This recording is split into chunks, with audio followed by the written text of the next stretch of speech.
different. That's pretty close. Doubles. Rectangles. Yeah, in the future they come in a bit. Double the mixture. Well, we all have to come in the same size. They can't be too thin, just think about it. Maybe You've one doubled or it. two. Very Quite enough. Yeah. Do a little bit of the middle one. Yeah, just here it goes down. It's not going to matter. We're not the dancing girl. And we're all perfectionists. This is such a simple dish. The hardest thing is perfectly on 180. yeah, the hardest thing is keeping the oil at the right temperature. And that's not. They're called sufganiyot and they're Israeli donuts. Welcome to Booktopia. How did this all start? Where did the idea come from?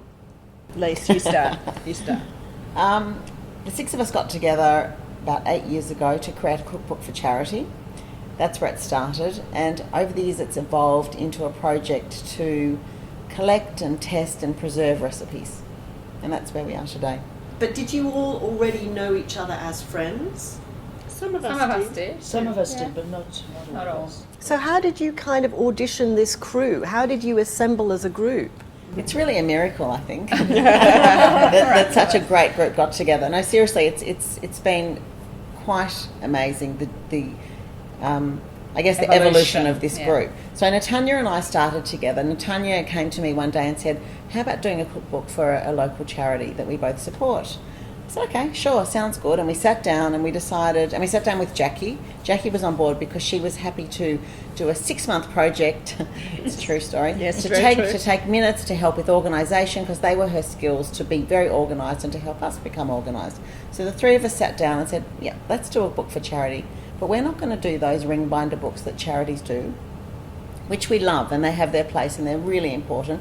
We wanted to create a cookbook that showcased the amazing recipes from our community and could sit on any bookshelf in any bookstore in the world." Easy, right?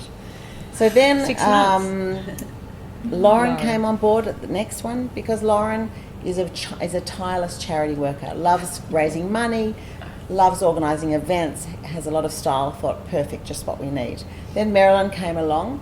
I just ding dong rang the doorbell. Literally knocked on the door. She'd heard about what we were doing and was really excited by it.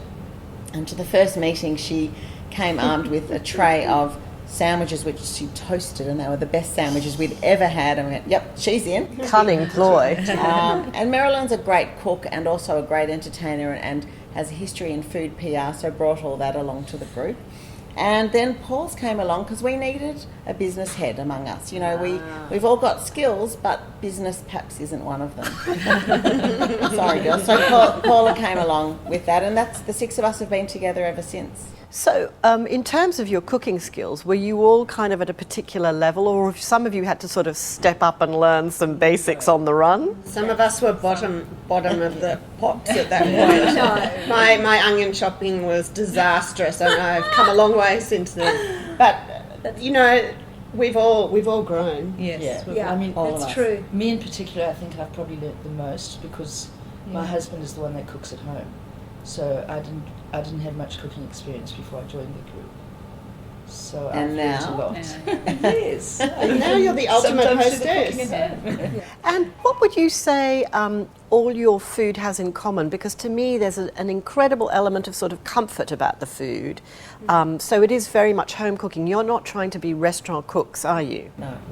I think that a definite common thread between all six of us is that we love feeding people. We all love eating, but don't you think? Yeah, absolutely. It's a real commonality. We all love feeding people. We love having a table groaning with food and friends and family. And you know, you can show love through your food, and having that table either with friends or family is such a nice warm feeling. Now, obviously, it doesn't always go according to plan. There must be some times when, given that this kitchen really is your lab, your laboratory, when have you had a disaster or a recipe that just went completely wrong? I was quite new in the group, and I still had my Kenwood Mixmaster from my wedding, and Lisa had the KitchenAid, and the dials go the other way. So I I'd whisked up some meringue or egg whites or something, and instead of lifting it up, no, it was up, and instead of putting it down, I turned on the whisk and just put egg white all over the kitchen. I wasn't feeling that secure at that stage. Now, several of you make one dish. How do you decide whose recipe gets to be the kind of authoritative recipe? It's a process, and it takes a while. You know, often we would take the recipes home and cook them at home for ourselves, for our family, and first of all check that they work, or test them here till they work, and then take them home and cook them a few times. Then we'd come back and we would cook them again in the kitchen, and we would all sit and discuss. And if we'd pretty much come to an answer, yes or no, and then we'd revisit it again. And this went on and on and on for the first book for 5 years. And we that is why the recipes always work and are so good, because we have 6 of us, 6 perfectionists, have tested and retested and retested and tested on our families, and then come back and discussed, and it just went on and on and on till we were absolutely all in agreement and sure. Do you always cook in the same kitchen? We're in your kitchen, Lisa, today, which is absolutely beautiful. It's like the kind of ultimate, really sort of demonstration kitchen. Are you always here? Yep. This is the Monday morning cooking club kitchen. This is home for all of us. Yeah. I almost feel like it's my kitchen. Yeah. And I wish it was my kitchen. We're very familiar here. Yeah. Some weeks we're here so many times that we could just sleep overnight. Yeah.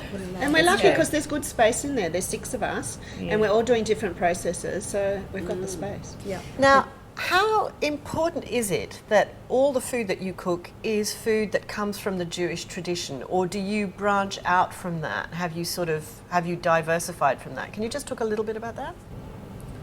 We really say that we don't. Our books are not about Jewish food, rather food from Jewish homes, and there is a difference. So we do have all the traditional Jewish recipes. Of course, we've got the chicken soup and matzah balls, and the briskets and chopped liver, gefilte fish, all the things that Jewish homes need to have. The classics. Absolutely. Because you can't have a book from Jewish homes without the classics.